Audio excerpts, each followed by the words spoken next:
Bon, les mecs, concluons ce stream parce qu'il y en a qui voudront dormir et tout. On va conclure ce stream avec David Guiraud. Je vais quand même regarder l'épisode de Snowfall, même si il fera un petit peu tard. J'ai quand même envie d'écouter David Guiraud. En vrai de vrai. De ces accusations parce que... Alors, question. Journalistes 24 heures sur 24 parce qu'on leur met des cibles dans le dos. Marine Écoutons. Tondelier pour Europe Écologie Les Verts, pour les écologistes, on ne dit plus Europe Écologie Les Verts aujourd'hui, a même tweeté suite à ce poste de Jean-Luc Mélenchon, efface ce qu'il n'a pas fait. Il aurait dû effacer. Moi, je suis fatigué en fait de ces accusations parce que depuis le début, et d'ailleurs j'espère que Mme Roquette va bien, nous ne sommes pas pour les menaces ni les insultes, mais depuis le début, ce qu'il se passe dans le traitement journalistique français est un naufrage. C'est un naufrage. Oui. Et Mme Elkrief n'est pas accusée pour ce qu'elle est accusée pour ce qu'elle fait. Et ce qu'elle fait est grave. Quand elle, par exemple, prend un historien pour nier toute la question autour du génocide, qui est une question qui est posée aujourd'hui dans le débat public à Gaza, elle prend un historien, il y en a 800 des spécialistes du droit international, dont 9 qui sont spécialisés dans le génocide, il n'y a même pas un mois, qui ont sorti une tribune pour poser la question du génocide. C'est pas honnête. Mais vous Quand savez Madame bien, Elkrief- quand Jean-Luc Mélenchon dit qu'elle méprise les musulmans, et Gérald Darmanin l'a dit d'ailleurs, on lui met une cible dans le dos. Vous vous rendez compte du danger que ça représente? Mais vous Julie a raison, les mots sont d'un graves. tweet de Jean-Luc Mélenchon? Les mots sont... Mais Que vous puissiez ça l'accuser, va, ouais. peut-être de Oh, ça va. Le tweet, c'est même pas une dinguerie, le tweet, sérieux, quoi. manque d'objectivité. Après tout, ce ne serait pas la première journaliste à en C'est vrai, manquer. c'est pas la seule. Je ne dis pas qu'elle en manque, mais C'est je pas dis... la seule. Je suis plutôt David Guiraud, bon part. Moi, je suis plutôt David Guiraud. D'ailleurs, il doit venir sur mon stream, les mecs. Hein. Il m'avait promis de venir sur un de mes streams, David Guiraud. Hein. Je t'attends. Hein. David Guiraud, je t'attends. Ce ne serait pas la première, il y en a d'autres. De là à l'accuser de fanatisme et effectivement de mépriser les musulmans, c'est beaucoup tout de même. Je pourrais vous faire une liste longue comme le bras de ses déclarations sur les musulmans, mais là, en l'occurrence, il était question de la Palestine et de Lesquels, Gaza. par exemple? De la Palestine et de Gaza. Alors, franchement, sur le voile, sur la baya, etc., il y en a eu plein, vraiment plein. Oui, mais sur la Palestine, vous en avez pas au moins une? La question de manipulatrice, par exemple, Quand même. c'est sur la Palestine. Mais je vous Pour donne des illustrer le exemples propos. concrets. Moi, j'ai Sur la jamais Palestine, entendu Routel Madame Krief. Non, Elkrief- simplement, j'ai Je peux juste finir une Non, phrase, oui. attendez. Non, Madame mais Elkrief, par moi, j'ai exemple- jamais entendu mépriser les musulmans. Je ne me suis pas dit en regardant une interview de Routel Krief, par Routel Krief, je dis oulala, quel mépris pour les musulmans. C'est normal, vous ne le voyez pas. Ah bon. Et c'est le problème d'ailleurs de ce qui se passe depuis un mois et quelques sur les plateaux télé, c'est que vous ne le voyez même pas. Je pense pas que vous soyez des monstres, hein, mais vous ne voyez pas le Je vous mal remercie. et les dégâts. Mais non, mais je vous le dis parce que c'est une discussion Ça va apaisée être qu'on nous a. les monstres. Mais vous ne comprenez pas les Moi, dégâts pardon, hein, que vous ce que faites. je trouve monstrueux, c'est d'accuser une journaliste d'être une fanatique et de l'accuser de mépriser les musulmans. Et donc- Surtout dans les tensions dont on sait qu'en ce moment, vous ne on vous vit rendez pas compte, des monsieur moments Ruquier, difficiles. vous- On sait que c'est dangereux, que ce sont des mots dangereux tout de même. Vous ne vous rendez pas compte C'est ça qui est que monstrueux. ce qui est dangereux, par exemple, c'est que quand Mme Elkrief dit que les ONG fait un édito entier sur le grand silence des ONG françaises sur le sort des otages israéliens, en citant nommément des ONG françaises, avec son statut de journaliste, elle désinforme en citant par exemple une ONG comme Amnesty International, qui sur la période a fait 4, 5 ou 6 tribunes. Mais vous pouvez, notamment si sur les vous le otages souhaitez, israéliens. si vous Ça pensez que... s'appelle- Merci de rétablir les faits, de la désinformation. Les mecs, si Routel Krief et la chaîne LCI commencent à faire de la désinformation et des fake news, les mecs, on est mort. On va se fier à quel média? Déjà qu'on peut pas se fier à Twitter, on va se fier à aucun média. Il est vif, hein, il est bon. De la Si vous manipulation, pensez que monsieur c'est Ruquier. si vous pensez que c'est vrai, vous pouvez effectivement l'accuser de ça sans pour autant aller jusqu'à l'accuser d'être une fanatique Eh ben, c'est et ça que- aller jusqu'à On va se fier à TPMP, bah super. dire qu'elle méprise les musulmans. Je suis assez d'accord Et, avec... enfin, je suis pas même assez d'accord, je suis complètement d'accord pour une fois avec Charles Consigny. Pardon, moi, pour avoir entendu plusieurs fois Routel Krief, je ne l'ai jamais entendu mépriser, comme vous le Eh dites, ben, ou je comme vous le M. dis. Mélenchon Non, mais le dit. je les vous réponds, musulmans. ouais. Gérard France Inter, Miller, peut-être, non, les mecs, hein, mais France après, je vais Inter. dire que ces déclarations font. Gérard Miller. J'ai beau, Julie. Alors, excusez-moi, moi je vais écouter vraiment que les interventions de David Guiraud, les mecs. Hein. Je suis désolé. Que je suis très en retard sur mon stream là. Tondelier, Moi, vous de savez, je taper vais sur. vous dire Il Mais y a non, mais- quelque chose qui ne C'est va vrai. pas. Vous Pardon, ne comprenez hein. pas quelque chose.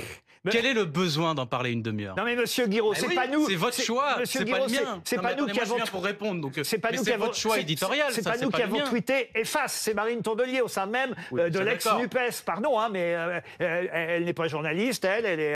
Le efface de Marine Tondelier, vraiment, ça me fume. En plus, les gars, la vie de ma mère, hein. La vie de ma mère, quand j'ai lu le tweet de Marine Tondelier, la tête de ma mère que je pensais qu'elle avait écrit efficace. Genre, efficace dans le sens où elle soutient Jean-Luc Mélenchon. Je me suis dit, j'ai ouvert les yeux, il y a marqué efface. Je me suis dit, non. J'avais lu efficace. Genre à 2 lettres près, les mecs. Non.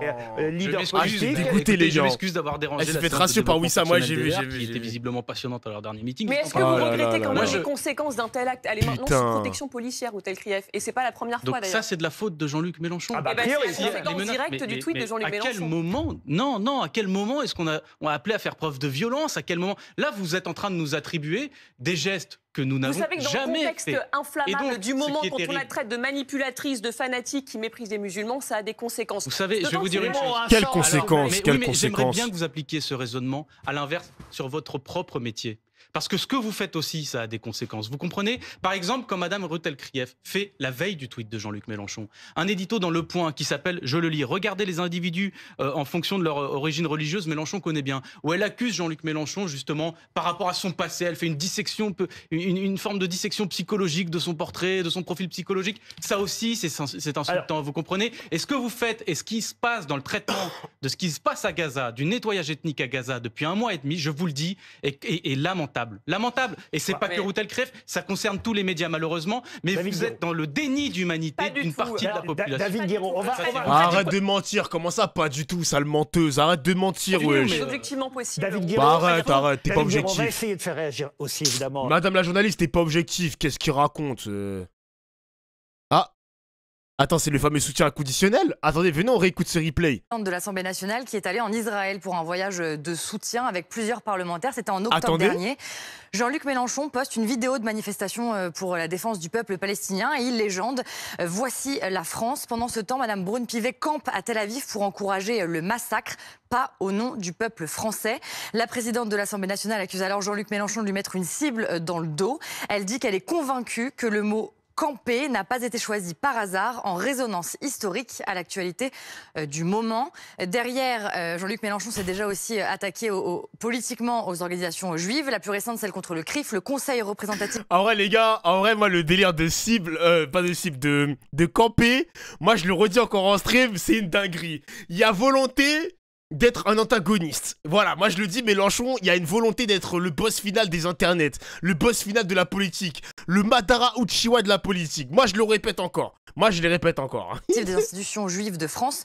Le 9 octobre dernier, le CRIF organise plusieurs rassemblements de soutien à Israël après l'attaque du Hamas. Ah, je suis mort. Quelques heures plus tard, Jean-Luc Mélenchon tweet « En obligeant tout le monde à s'aligner sur la position du gouvernement d'extrême droite israélien, en acceptant de manifester avec le RN, en insultant les élus futiles du PS, le CRIF a isolé et empêché la solidarité des Français avec la volonté de paix et la demande de cessez-le-feu immédiat. Les morts de tous côtés méritent mieux et notre compassion totale. » Et en juillet déjà, le président du CRIF accusait Jean-Luc Mélenchon d'être prêt à sacrifier la République sur l'autel du communautarisme. C'était pendant une journée de commémoration. Jean-Luc Mélenchon lui répondait « C'est abject, l'extrême droite n'a plus de limite ». Il y a aussi eu des attaques contre la police, contre l'institution policière plus exactement. C'était en octobre 2018 lors des perquisitions menées. Bah attends, mais là ça sent le background de... Mais non, ça sent le background là, je comprends pas.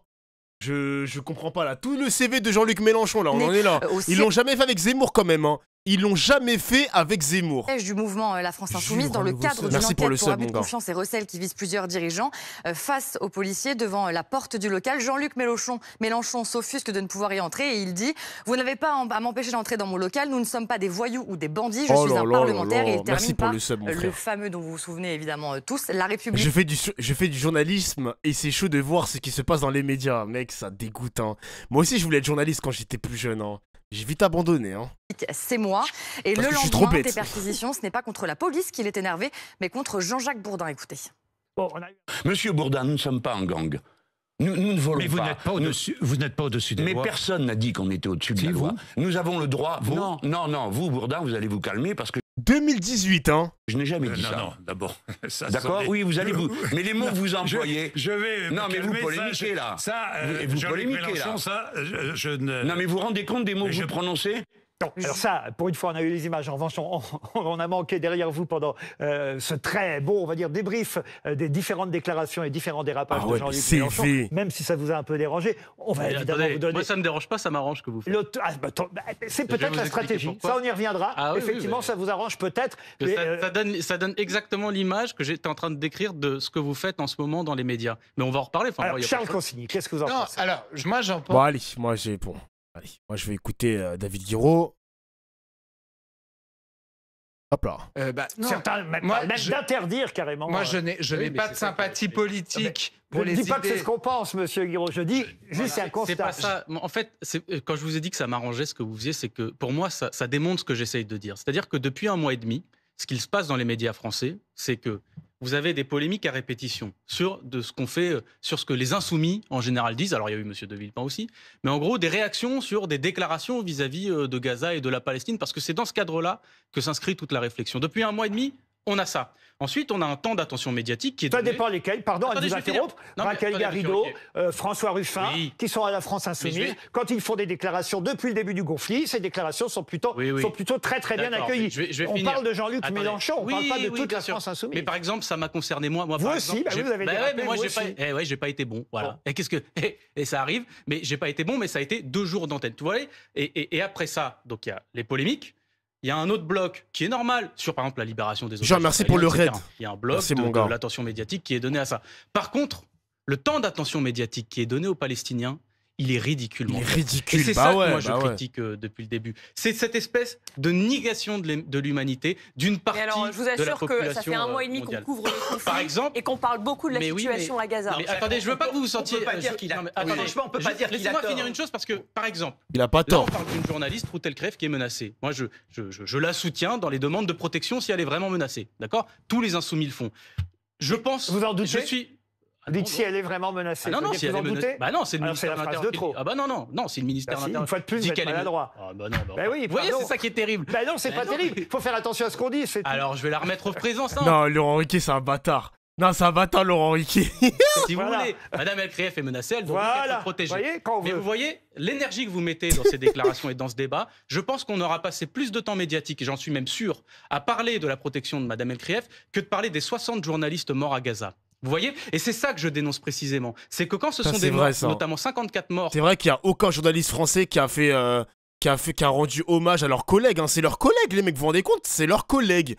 Il n'y a pas un message de Ruth Elkrieff sur les journalistes qui ont été tués. Pas un message, pareil, pour Laurent Ruquier. Pas un message. Journalistes palestiniens, on consacre 5 minutes dans une blague. Et ça, vous voyez, il y a plein de gens qui le voient et qui sont heurtés par cette négation de l'humanité de la population. Il y a un truc qu'on n'a pas dit depuis. Vraiment dégueulasse, hein. Madame Elkrieff pour ce... Et d'ailleurs, l'extrême droite a fait la même chose avec Patrick Cohen, autre journaliste. On se rejoint sur les extrêmes. Il y a une différence entre ce qu'a fait l'extrême droite et nous. Nous critiquons Madame Elkrieff pour ce qu'elle fait. L'extrême droite critique Monsieur Cohen en disant c'est parce que c'est Monsieur Cohen, c'est parce qu'il est ce qu'il est, c'est-à-dire un juif. C'est une différence. Non, je vous assure, relisez bien ce que disait l'extrême droite, les comptes d'extrême droite, etc. Moi, je vous défie de trouver dans nos rangs des gens de la France insoumise qui disent Madame Elkrieff manipule parce qu'elle est juive. Ça n'existe pas. Vous voyez, Monsieur Cohen manipule parce qu'il est juif et il fait partie du complot mondial juif. Je vous assure que dans les comptes d'extrême droite, vous allez en trouver. Fabio Pio-Vivien. Alors moi, je partage quand même un peu ce que dit David Guiraud dans la mesure où c'est vrai qu'à chaque fois, je suis halluciné de devoir disserter pendant des heures sur les tweets de Jean-Luc Mélenchon. Mais c'est pas que là, hein, c'est aussi sur les réseaux sociaux. Je vois mais il est fait pour qu'on les lise. C'est un fait, exactement. Exactement. Et d'abord, c'est énormément repris, pas que par les chaînes d'information connues, par tout le monde. Mais c'est vrai que c'est étonnant parce que à la base, moi j'ai regardé l'échange entre Ruth Elkrieff et Manuel Bompard et franchement je l'ai trouvé de très bonne tenue. J'étais plutôt d'accord avec Manuel Bompard dans ce qu'il disait à Ruth Elkrieff. C'est vrai que c'était un peu tendu, c'est parfois un peu tendu sur les plateaux. Enfin, c'est resté à un niveau tout à fait acceptable. Ce qu'on appelle un débat, effectivement. Et moi je suis pas sûr que Ruth Elkrieff soit très objective. En revanche, elle faisait son boulot elle donnait la contradiction à Manuel Bompard. Le problème, c'est systématiquement après Jean-Luc Mélenchon, il arrive avec un tweet et là, c'est ce que disait Gérard, c'est-à-dire qu'il arrive avec un tweet qui met de l'huile sur le feu, avec des mots qui vont toujours un peu plus haut. C'est-à-dire que Manuel Bompard, il a bien expliqué que la grille de lecture de Routel Krief n'était pas la bonne, ou en tout cas n'était pas la sienne, qu'ils avaient des grilles de lecture différentes, etc. Et Jean-Luc Mélenchon, il arrive et il dit manipulatrice. Mais il le fait consciemment. Est-ce qu'il le fait consciemment ou est-ce qu'il a une utilisation de Twitter qui est un peu, je sais pas quoi. En fait, je m'en fous. Et en fait, au bout d'un moment, il faudrait que aussi le coordinateur de la France Insoumise, c'est Manuel Bompard. Le député de la Nation, c'est Manuel Bompard. C'est pas Jean-Luc Mélenchon. Jean-Luc Mélenchon, aujourd'hui, il est juste directeur de l'Institut. Mais ouais, moi je comprends pas pourquoi ça donne tant de crédit à Jean-Luc Mélenchon. En fait, les médias, ils sont en train de déstabiliser et de dresser un portrait de Jean-Luc Mélenchon comme si c'était le grand caïd, le grand bandit, alors que le mec, il a pas de mandat. Le journaliste, il a raison. Pablo, il a raison. Il a raison. Pourquoi ça donne tant d'énergie que ça à Jean-Luc Mélenchon alors qu'il n'est plus personne? Il a plus de mandat, il a plus rien. Ça, c'est une dinguerie quand même de cette volonté, cette énergie qu'ils mettent pour l'abattre. C'est abusé quand même. Il y a une différence entre Guiraud et Mélenchon. C'est abusé, c'est vraiment abusé. Allons écouter David Guiraud. Athènes, tous se met les uns sur les autres, mais encore une fois, franchement, je préfère la parole de David Guiraud ou de Manuel Bompard ou de Mathilde Panot, non mais qui vaut quelque chose. Dit Jean-Luc Mélenchon, donc non, mais en tout cas, attendez. Ça c'est vrai ce qu'il dit. Et après, on s'arrête. Gérard Miller disait, il y a quelque chose qui n'allait pas, par exemple, dans ma prise de parole à Tunis. Qu'est-ce qui n'allait pas? Ce qui n'allait pas, c'est qu'il y avait, on va dire, un manque de compassion, un manque de sensibilité. Mais ce manque de compassion, par exemple, quand moi je reviens dessus, je constate que les médias, par contre, ne font pas le même exercice de conscience. C'est-à-dire que quand vous avez une journaliste comme Routel Krief, qui, justement, dans son intervention, on parle du génocide à Gaza. On peut ne pas être d'accord, être d'accord. Moi, personnellement, par exemple, je n'emploie pas le terme, je parle de nettoyage ethnique, je pense que c'est la définition. Mais quand elle prend un historien, qui conteste l'utilisation du mot génocide, ok, pourquoi pas? Mais qu'elle oublie de rappeler, en tant que journaliste, messieurs, dames, pas en tant qu'intervenante politique, c'est la différence entre elle et moi, qu'elle ne dit pas, par exemple, qu'il y en a 800 qui font une tribune pour dire qu'il y a tous les éléments d'un génocide qui sont sur la table en cours à Gaza, notamment la déshumanisation des Palestiniens. Mais qu'est-ce que vous voulez que les gens pensent derrière de ça? Eh bien, les gens qui sont sensibles à la cause palestinienne, les gens qui ont une histoire de la colonisation, parce que vous savez, il y en a dans ce pays. C'est pas juste les musulmans, c'est ceux qui ont vécu la colonisation. Par exemple, nos compatriotes d'outre-mer. Vous voyez? Eh bien, eux qui ont vécu ces oppressions-là, qui sont les mêmes qui sont vécues par les Palestiniens, ils se disent, mais attendez, nos souffrances ne comptent pas à leurs yeux. Et c'est exactement ça le problème aujourd'hui. C'est que la souffrance des Palestiniens, la souffrance de beaucoup de gens, ne compte pas aux yeux du système médiatique dans son ensemble. On est plusieurs à avoir travaillé avec Routel Krief, notamment ici sur BFM TV. On salue son travail, c'est une excellente journaliste et c'est important de le rappeler. Voilà, et on lui apporte notre soutien. Mais elle dit des contre-vérités. Elle dit des contre-vérités. On peut dire quand même qu'elle balance des fake news. C'est des malades. Vous pouvez en convenir. Par exemple, quand elle dit qu'il y a un silence sur les ONG. Son procès ici, elle n'est pas là. Vous n'allez pas faire son procès ici. Il a bien été fait sur France 2 alors que Jean-Luc Mélenchon n'était pas là, le procès. Donc pourquoi est-ce qu'on s'indigne pas justement? Mais on l'invite souvent et il ne vient pas, Jean-Luc Mélenchon. Sur France 2 non, mais en tout cas dans les médias, pour l'instant, on peut pas dire. Il tweet. Il y avait Pablo. Il tweet, mais il est peu présent sur les chaînes de télévision. Oui. Vous voyez, c'est ce traitement différentiel. On l'a même invité. Ce soir, il ne m'a pas répondu, Jean-Luc Mélenchon. Une mini-remarque. Non, putain, ça donne raison aux viewers qui me disaient qu'ils boycottent. Non, putain, mais il boycotte vraiment les médias Mélenchon alors qu'il peut juste les cuisiner. Tu peux juste les cuisiner, ma gueule. Oh là là là là là là. Ah, je suis un peu dégoûté là. Je t'avais dit quoi, Dofla? Je savais qu'il allait ouvrir sa grande gorge. Je savais que t'allais ouvrir ta grande gorge. Je savais, putain! De bombarder l'intégralité des capacités civiles. Vous voyez, hein, on ne parle pas. Ah, vous cherchez ma validation. Il y a Carré, là. Ta grosse tête, là. Ça veut dire qu'on ne parle toujours que d'un sens. Non, oui, c'est pas vrai. Non, mais je vous le dis, c'est pas. Attendez. C'est pas vrai. Je vous le dis parce que, par exemple, les Palestiniens.